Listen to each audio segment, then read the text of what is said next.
Hello everyone, how are you doing, my nice electronic students? Have a good luck and I hope to see you graduating soon.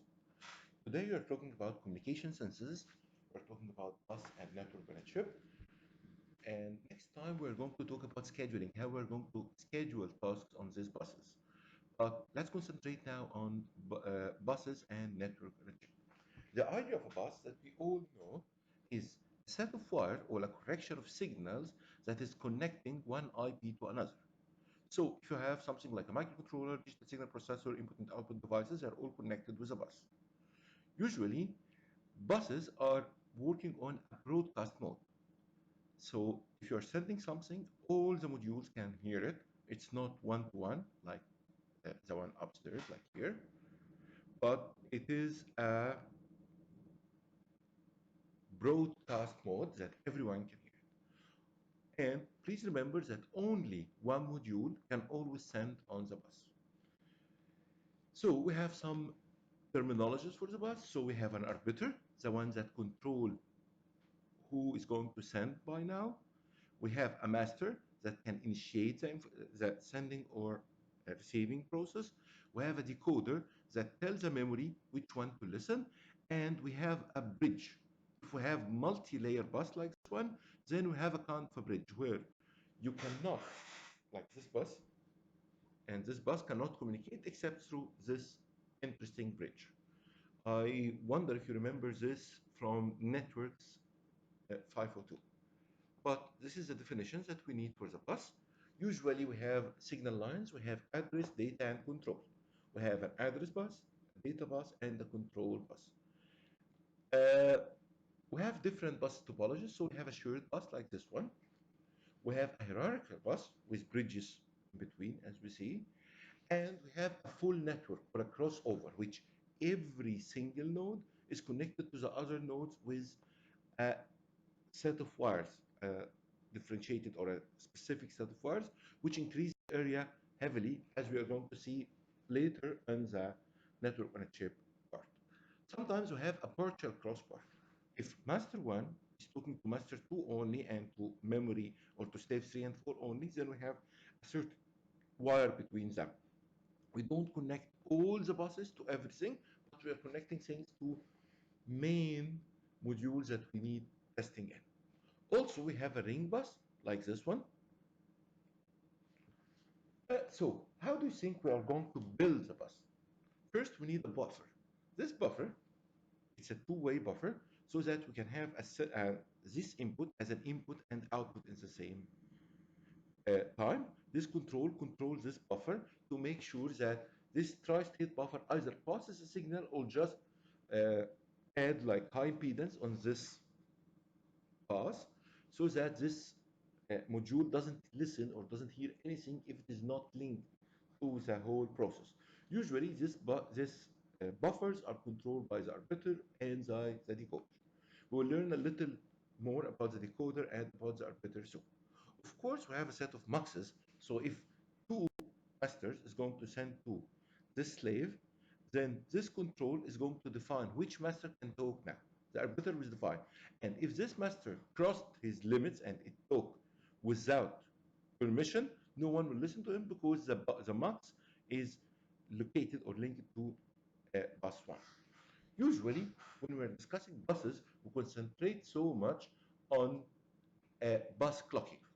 We have two types of bus clocking. We have synchronous bus and we have asynchronous bus. Uh, in modern days, most of the buses we are dealing with inside the chip are synchronous ones. Asynchronous ones usually are related outside the chip, but inside the chip, they are synchronous bus. So, like this one, sends the address in clock cycle 1, and then you are going to receive the data in clock cycle 2. You are not going to receive it, you are not going to read the address except until this step. So I expect you to read the data only on the next bus step. Uh, for asynchronous bus, it's different. Usually we have to put the address and data. If you are going to write, for instance, we're going to put the address and data on the bus. Then we have a signal, which is right as well on the bus. Then we send the request, like this one. As soon as we receive the request, You have an acknowledgement, and after the acknowledgement goes down, then the data is read. Let's talk a little about decoding and arbitration. Most of the decoding and arbitration that happens can be divided through either the arbiter or the decoder. But let's think about it. The decoder determines the target of any transfer, while the arbitration defines the source, define which master that can talk now. Okay? Usually we have either centralized decoding and arbitration or decentralized, but we'll concentrate more on the centralized one. So think of it like this. If we have an arbiter that's connected to different processors, different masters, and different slaves, the master will request the time that it needs from the arbiter, then the arbiter is going to grant this uh, time or this request, and then the decoder will decide which slave is going to listen to us, and then the master can send. We will see this more when we will discuss our real bus. But how do you think the arbiter should work? There's different ways that arbiters should work or should operate in. The easiest way is random, first come, first serve, or anything. Whenever the bus have requests, he can just decide in a random fashion. This is not always good, but because if you have something with high priority than others, for instance, if you have a processor, a real processor or communication processor in a chip, usually this got high priority. Then we set static priority. If you have one single module that have high priority, then we give it highest priority than the others. People can use round robin, where they have, if you have 5 or 3 masters, then you give 1, 2, 3, 1, 2, 3, and so on in a time division multiple access. Also, we have time division multiple access as you wish, where you can give assigned slots based on the bandwidth. So the difference between round robin and TDMA is that round robin gives a certain time for every single master. 1, 2, 3, 1, 2, 3. TDMA divides the time between these masters. It can give one 5 time slots, the other one 3 time slots, the third one doesn't get any time slot, and so on. But there's a schemes that have 2-level scheme where we have TDMA and RR. Everyone will get at least 1 time slot, and the more priority or the more data you get, you can get more time slots according to the decision you have. What I care about is that we always have different arbitration schemes. Usually, this arbitration schemes is the designer decision. It's not our decision or your decision. It depends on the system. Like there is no rules for this. So let's think about different modes for data transfer buses. One of the things, or usually the simple bus that we all learned about, is called the non-pipeline transfer. I request the bus, the request is granted, I'll put the address, and next clock cycle, I'll put the data. Then I request the bus, request is granted, I'll put the address, then I'll put the data, and I'll keep moving on like this. The problem of this is the long time between address A1 and address A2. And you see this like 1, 2, 3 clock cycles that always lost between this address and this address because of the time of reading the bus and requesting again the bus and the granting of the bus. So other people will decided that we can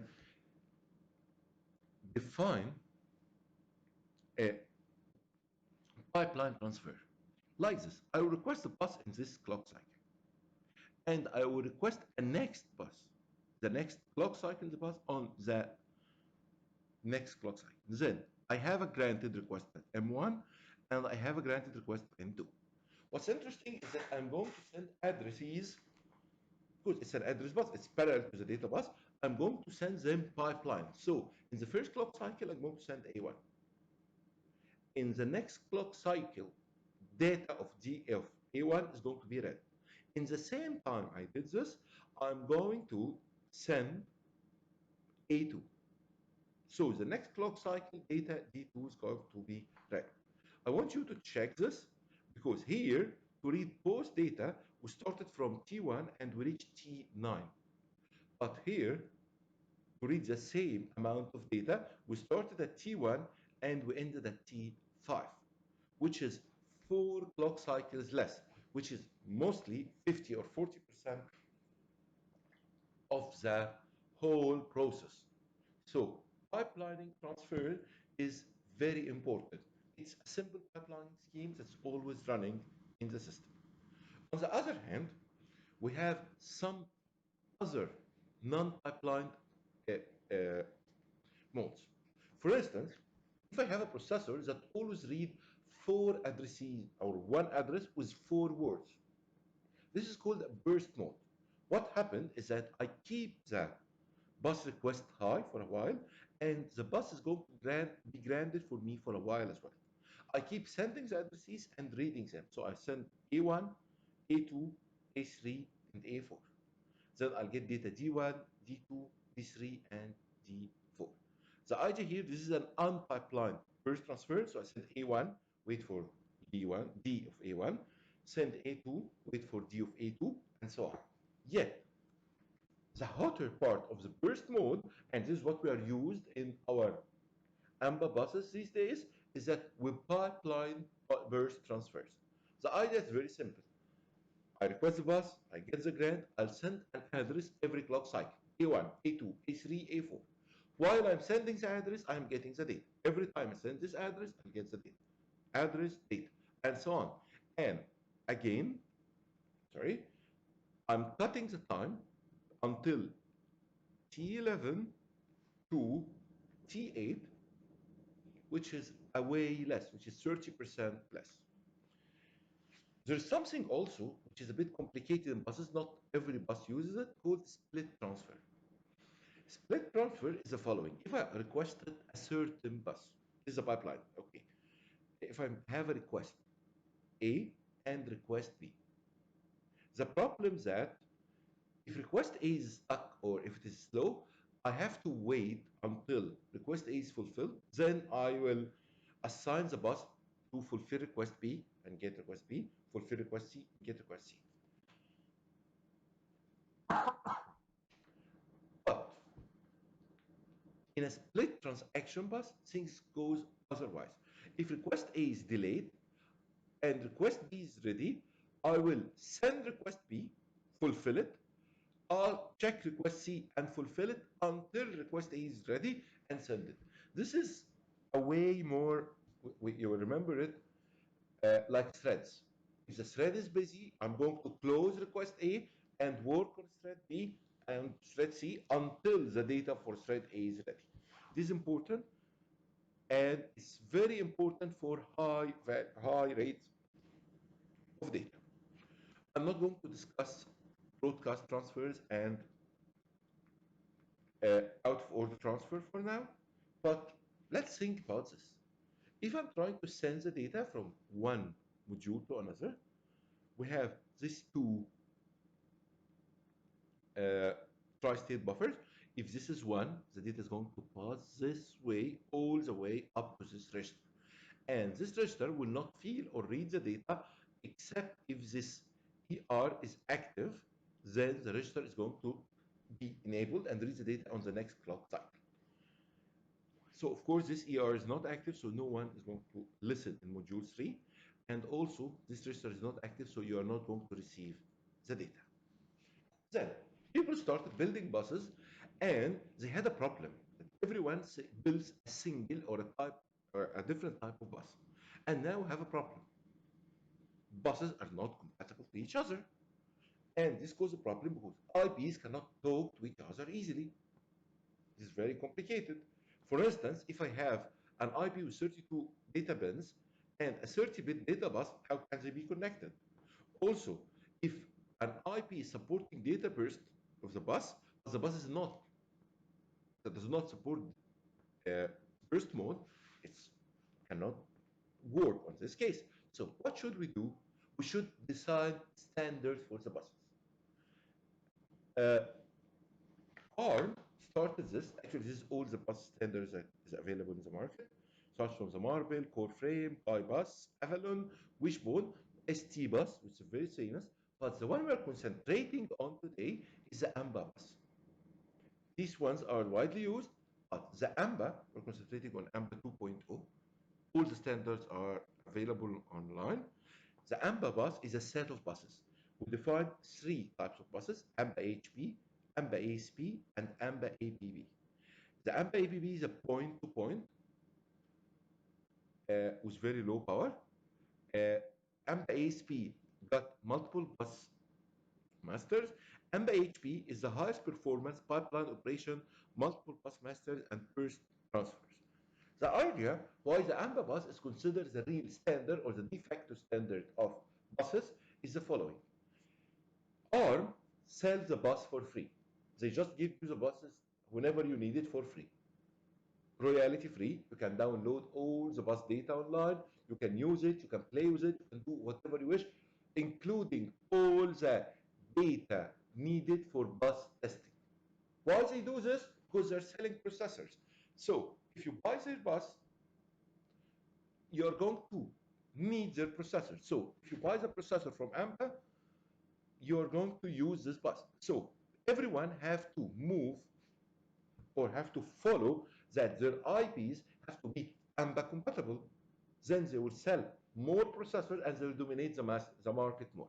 So the AMBA buses, we have AMBA version 4 until now, but the AMBA buses are the de facto standard for buses. What does AMBA stands for? Okay, I dropped this slide. We'll have to live with it. So let's see how AMBA buses operates. All AMBA buses is divided between address phase and data phase. So if you have a clock, this is a clock, this is our clock. Next clock cycle, the address should be ready before the clock. Okay, we have a lot of data functions and so on inside the standard.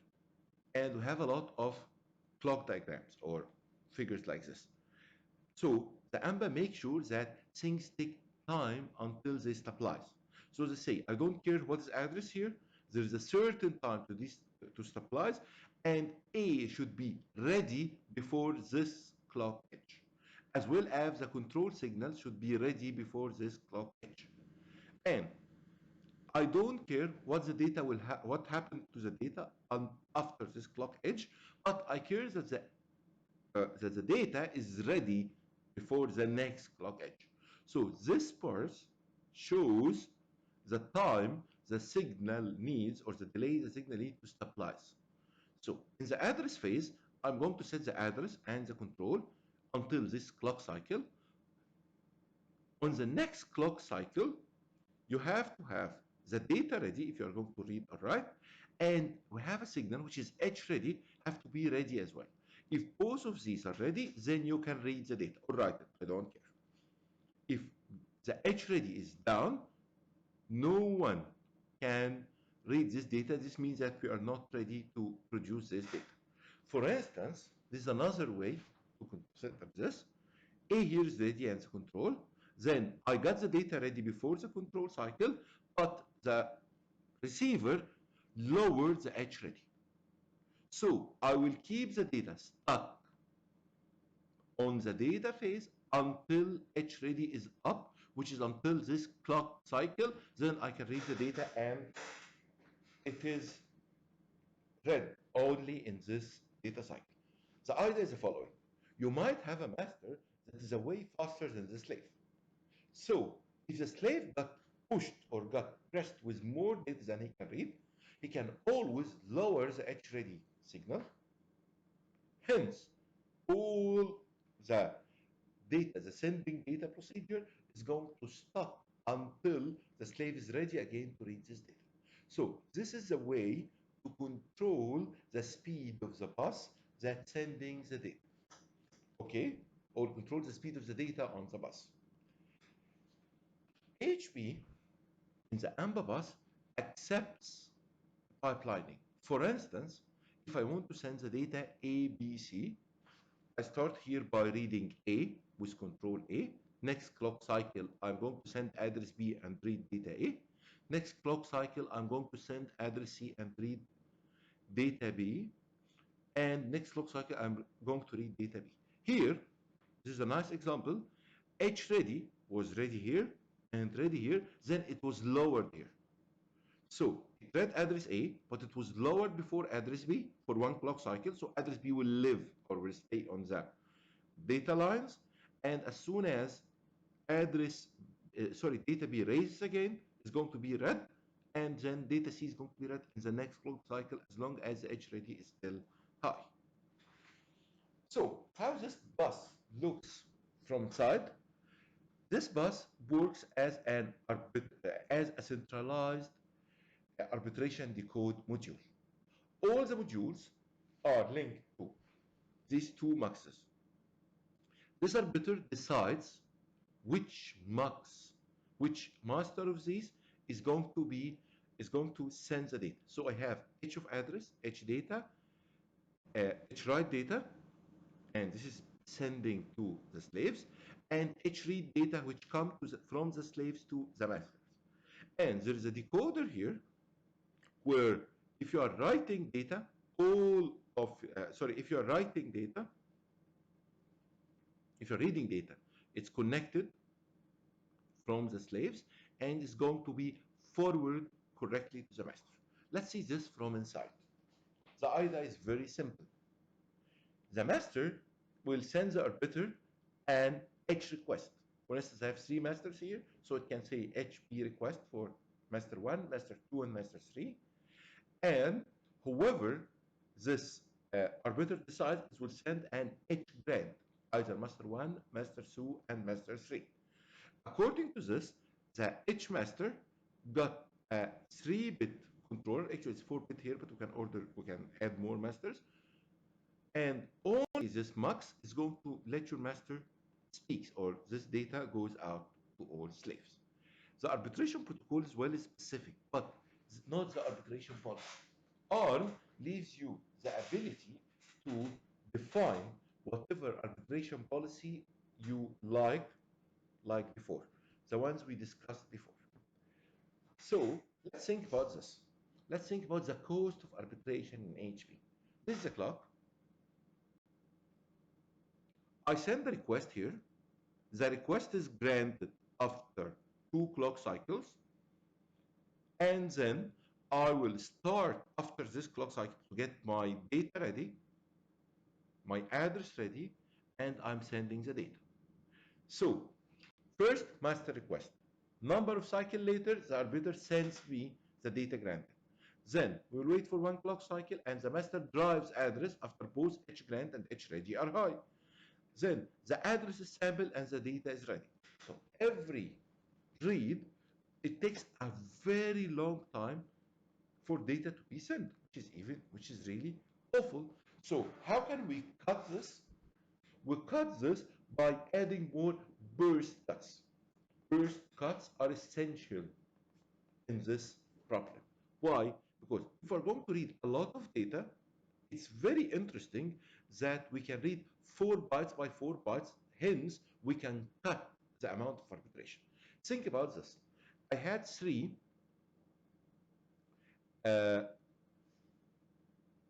signal, or this is 1, 3, and 4. This is 8, 1 byte signal, and these bits define if I'm going to read or write, the size that I'm going to read and write.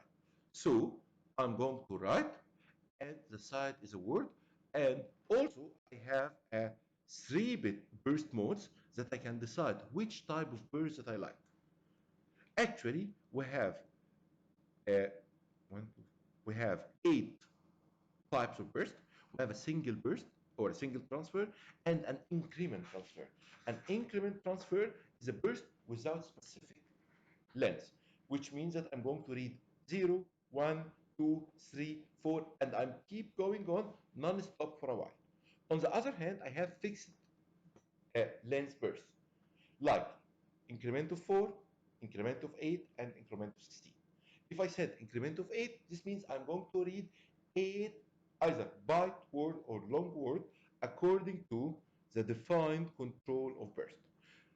The AMBA bus can define burst between a word, a byte, and a 1K.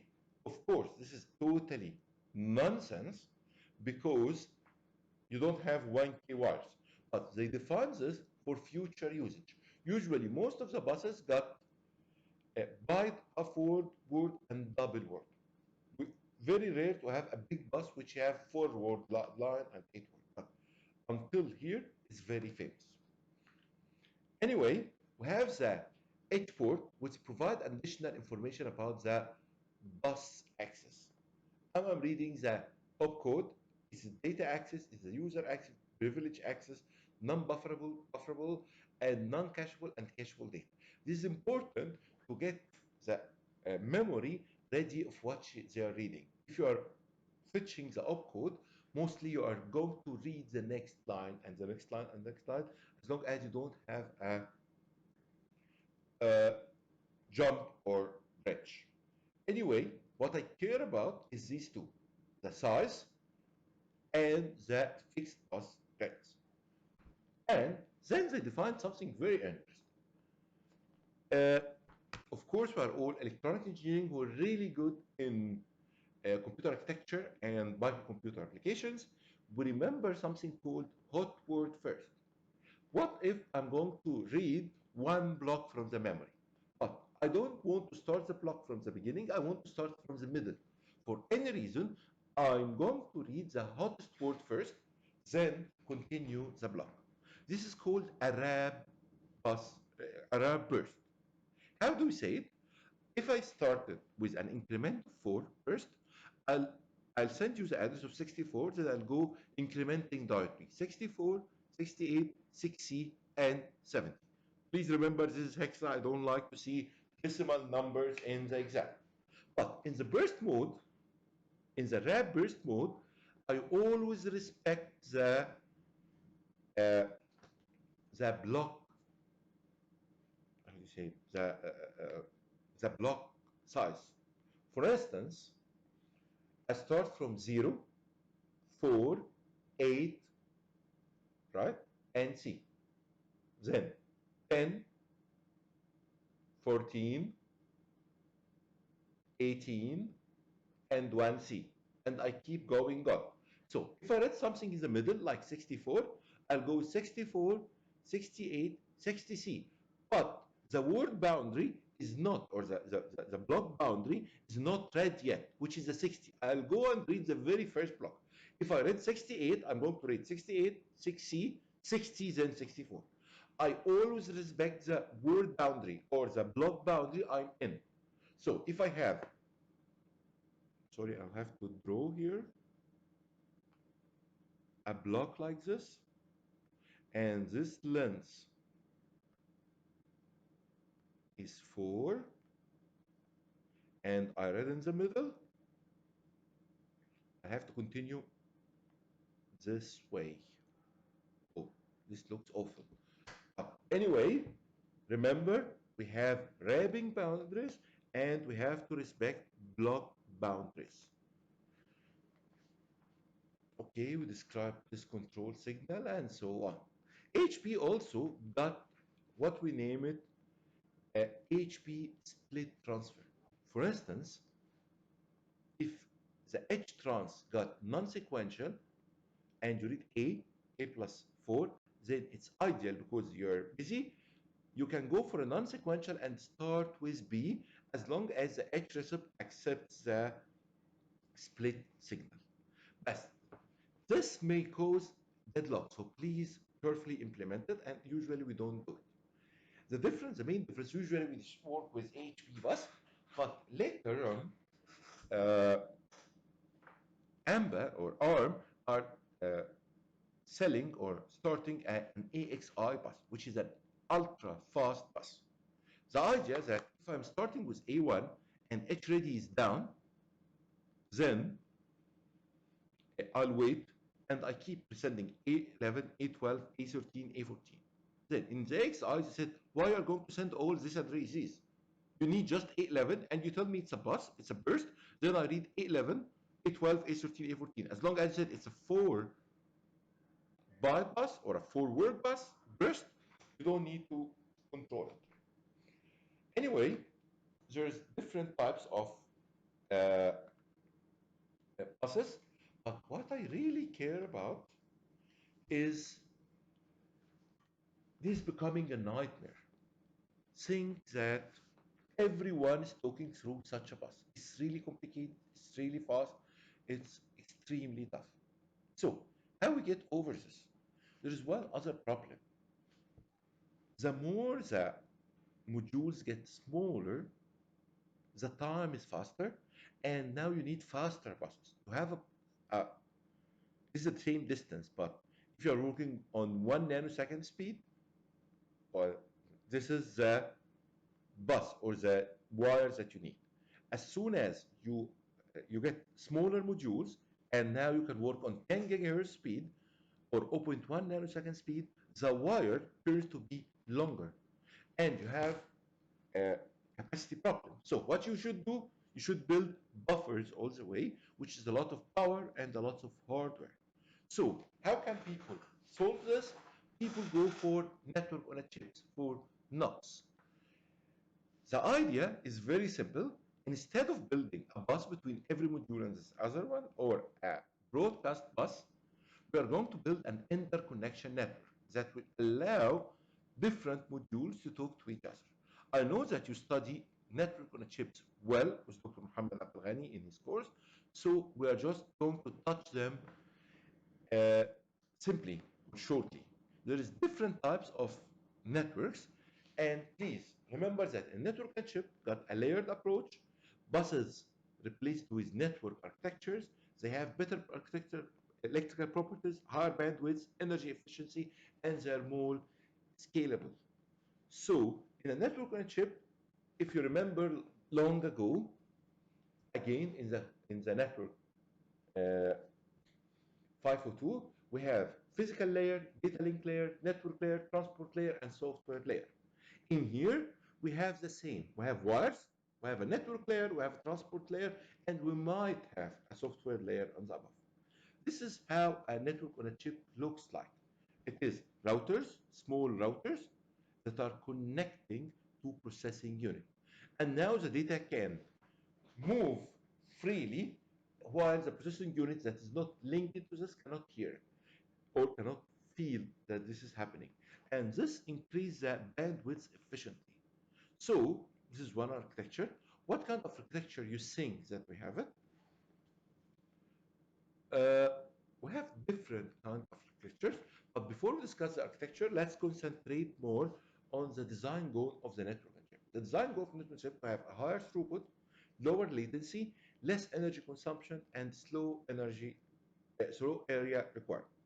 So we defined a protocol, which is a CNI protocol, and this CNI protocol job is to control the router and talk to the IP so that you don't feel the hardware of the router at all, and no matter what IP core is, this it will going to talk to this layer also, to this common network interface. What I'm doing is that I'm specifying or standardizing the network interface by the CNI protocol. So every IP core is going to talk to the CNI, and this is all I need. No matter how router logic you got below, I don't care. Okay, it's very interesting. So long ago, we learned that there's two types of switching: circuit switching and packet switching. Circuit switching is a dedicated bus like the phone where you connect, call a number, and keep connected to it all the time. On the other hand, packet switching, there is packets that move all over the way using routing until you reach your destination. What do you think we should use in SOC, in system on chip? Actually, we don't use both. We use two other ways for switching. We use something called wormhole switching and virtual cut-through switching. Both of them are extremely alike, yet please remember that the virtual cut needs more hardware. The idea is as follows. For the vertical cut switching, you have enough power to keep the whole data inside. Usually, we define the data as what we call flits. We have a header flit and we have a data flit. And we have buffers here, and this is the routers. Then, this routers knows the data should go this way, and if my data came to this router or to this switch, the switch have enough buffer to handle the whole size of the packet divided into flits. On the other hand, for wormhole, remember the worm keep keep drilling, then it goes up on the grounds and drill again and so on. So this is the header flit, and all of these are following him, but you don't have enough power, so uh, your flits or your packet is divided between two or three switches, two here, and two here, which is long one. This one got less power and less, of course, storage, less area. Yet the problem of this that it might block the other directions. Here, if this one should send to this one or another way, the other switches are free. So you have an increased throughput. But in this one, you can block the other switches. So anyway, how we are going to route this data? We are going to discuss it, but let's discuss first the different architectures of the network on a chip. One of the easiest architectures we see is the SPIN. SPIN stands for Scalable Programmable Integrated Network. What we do is that the network grows n log n over 8. So if you have 16 terminals, you are going to connect off 4 terminals, then another 4 root terminals.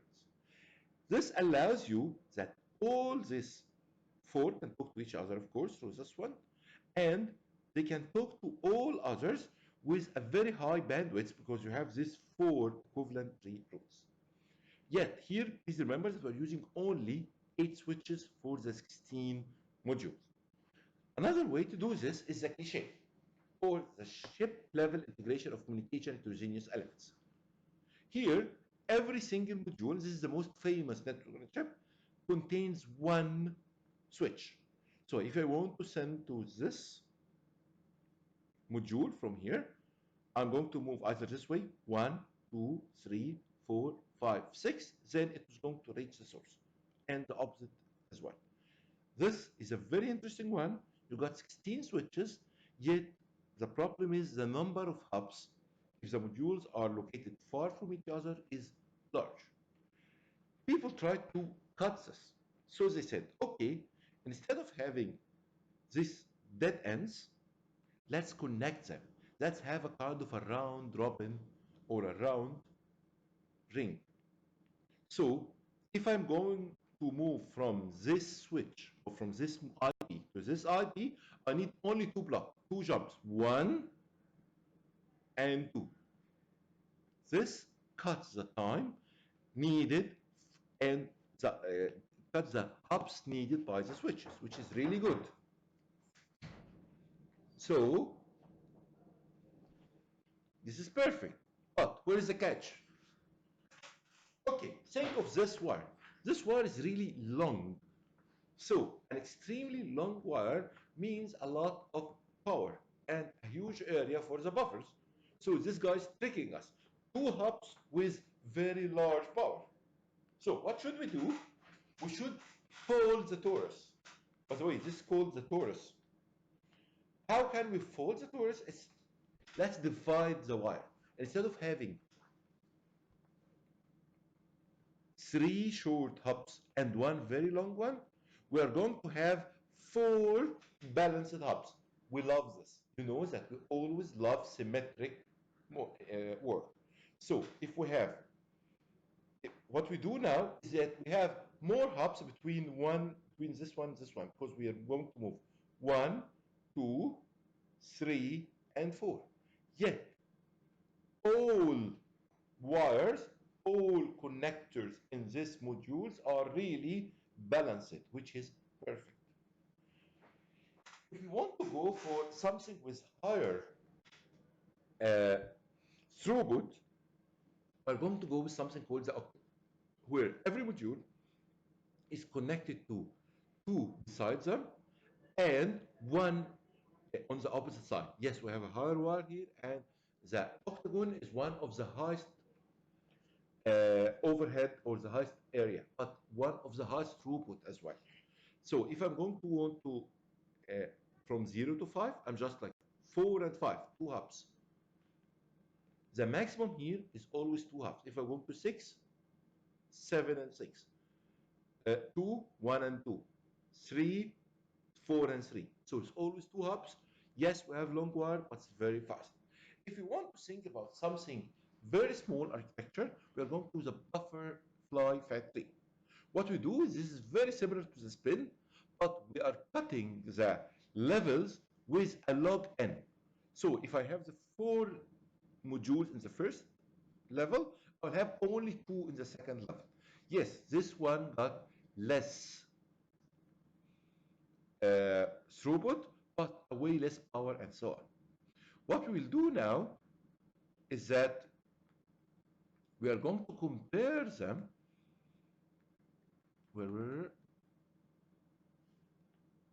with a message sizes and the buffer depth and the port count. So we have spin, cliche, folded cliche, octagon, PFT. We're going to compare them. If you notice that as an area comparison, octagon is always the largest. Afterwards, the spin. Folded torus and torus are folded torus and mesh are very close or always close, and PFT is the slowest. On the other hand, I love this table. Think about this. If I'm having a uniform throughput, which means if I have first 0.8 localization, means that 80% of the time I'm working inside my block and only 20% of the time I'm communicating. Then 50% I'm working in my module and 50% I'm outside. 30% localization, I'm working at my block and 70% outside. Uniform, I'm just sending the data. Okay, this reminds me of something. I'm sorry, it's a bad joke, I know, but uniform is my students without university clothes. They're always in the university, they're always working. Now, we're on the 0.8% localization. You're always staying home all the time, and you go out very rare. So, if you think about this, you will find that the PFT is, because you have low data watts, the throughput is really high, and everything is working fine. But if you go for the uniform, the BFT is going to start to block the data. So instead of going for 0.82%, you're going to 0.4%. And for the cliche, you go from 0.8 to 0.58. You're going to decrease. But if you go for the aggregate bandwidth, you will notice that here, the BFT is going to be highest bandwidth.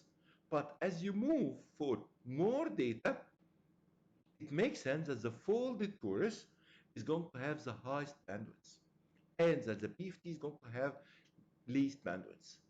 So no need to say that for average latency also, PFT is going to be always less latency because you have less hubs. And for energy per packet, PFT is going to have more power as soon as things start to block, because now buffers keep data more.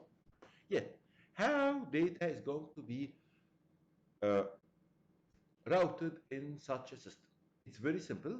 This is how the packet looks like. Type, the virtual channel identifier you're going to work in, and the route. All routing in network on a chip is static. So the first flit always got this routing data. What happens that I'm sending the data as following. 2 bits that define the direction of the data. think about it, router have three directions. If you have 1, 1, this means that this is your data extracted. If you have 1, 0, moves the data straight, 0, 1 moves the data right, 0, 0 moves the data left. So if this is the packet, 0, 0, 1, 1, 0, 1, 1, 0, I'm moving for, I'll start with the very least 2 bits, which is a 1, 0. 1, 0 is a straight, so this is a straight. Reach it here. It's going to strip the 1, 0, throw it away and check. Then it's a 0, 1. 0, 1 is right. Then it's a 1, 1. This means that the receiver is going to receive it. Please remember, this is a very nice problem to the exam. This is going to end our discussion about network on a chip as well as buses. I know there is a lot of theory in this lecture, but this is a very important tool. AMBA bus is very important. Please remember to learn it well. And please remember that network on a chip is very important and it's very thin. Keep safe. Hope to see you soon and have a good day.